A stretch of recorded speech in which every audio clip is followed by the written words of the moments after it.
Girilib na sa pwesto ang mga responding pulis, lakip ang station commander atol sa pagresponde sa indiscriminate firing sa General Santos City kung asan namatay human nadamay sa pinusilay ang usa ka 12 anyos nga batang babae. Refresher training kalabot response protocol posibleng ipahigayon sa hanay sa PNP. Ani ang report. May bata, sir! Sir, may bata! Sir, may bata, sir! Natulog, sir! Sir, tama na, sir!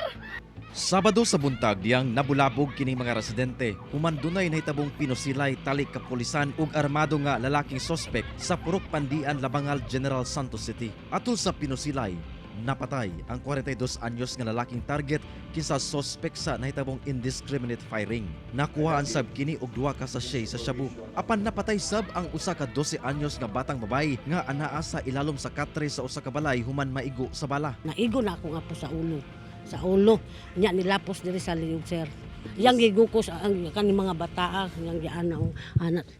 Diri para masipti ta diri sa ilalom sa katre. Ang maong operasyon sa PNP, gi-question sa kabanay sa biktima, sanglit nag-abiso na sila sa mga miresponding pulis nga dunay mga bata sa mong balay nga gihimo ining cover. Sa padayong investigasyon sa PNP, migula nga ang bala nga nakaigo sa batang biktima gikan sa sospek. Mapapansin po sa firearm is a caliber 45. Tapos po yung kanyang hammer is fully open siya. So that means meron siyang chamber loop. And yung magazine na nakasaksak sa kanya is an extended mag. Apan bisan gikan matud pa sa sospek ang bala nga nakaigo sa bata, giimbestigan sab sa PNP kung sakto ba nga posilon ang sospek bisan anaa sa lugar nga dunay mga sibilyan. Pag crowded ang area, dapat mag-isip-isip ka. Pwede natin i-let go ang apprehension or arrest of the suspect.